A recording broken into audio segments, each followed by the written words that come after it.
All right, the time now 6:22. Joining us now is Pastor Rudy Ferguson Sr. Thank you so much for being here. Yes, He's the chairman of the Citizen Advisory Council in Tallahassee. Yeah, and Pastor Ferguson, the reason you're here today is we're talking about the eye-popping amount of shootings in the city this year, and also are kids bringing guns to schools? Yeah, we'll go ahead and start with this year's long string of shootings. Take a look at this video. According to our own internal records, the city of Tallahassee has seen 94 shootings, and there are at least 86 shooting victims that we know of. Not to mention the 15 deaths we know of related to those 94 shootings. Now, Pastor, what do you make of all of this violence? This is seen as a high number, especially for our area this year. I would agree. As far as working in our community, especially with our young people, we have seen an uptick, especially working with our young people in our communities. It has really become a massive problem. We have to consider it now to be a public health crisis because from one gun to the next gun, guns are getting traded from one place to the next place, and our young people are being really affected by this increase of gun violence. So we have to begin to really look at why. Not necessarily the who. We know the who, but we just have looking at the why. And the why we've come up with now is really resources. A community's limited resources, have limited access to programs and things of that nature. I'm not saying throw money at situations rather, but more invest resources that will help our young people see there's hope and their future is very important. So what can we do as parents, as community leaders, as adults to help the younger people understand this ain't the way? I agree. The will of the way of the gun has never been the way.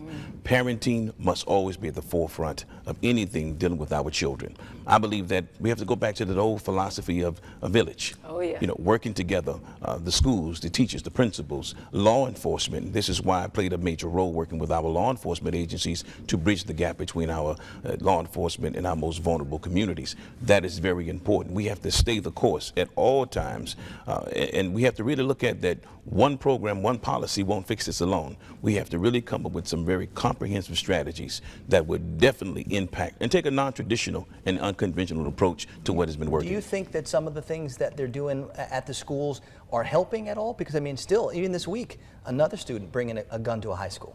I believe that every program that they put in place in school is helpful. Is it really solving the issue? Again, one program, one school, one policy won't fix it alone. We have to continue to pound the pavement to keep spreading the gospel, so to speak, on gun violence, safety of guns. Looking at the laws, of course, that's something that, you know, legislation have to do, but look at how we control, change the culture of gun safety. Look at all those different aspects and come up with a strategy that we know that will consistently work. I know they've said before, you know, with the kids bringing the guns to school, that they feel like they don't need it because of being at school. It's after school where they feel they need the gun. But why do you think they feel like they need a gun? I know you work in the community a lot. What are you seeing? Why do young people feel like they need a gun to walk home from school? Well, we are facing and still dealing with gun. We're still dealing with gang violence. We still have that here in Tallahassee. It may not be as prominent in LA and New York, but we do have that problem. We have to really begin to look at kids who are now trying to protect themselves.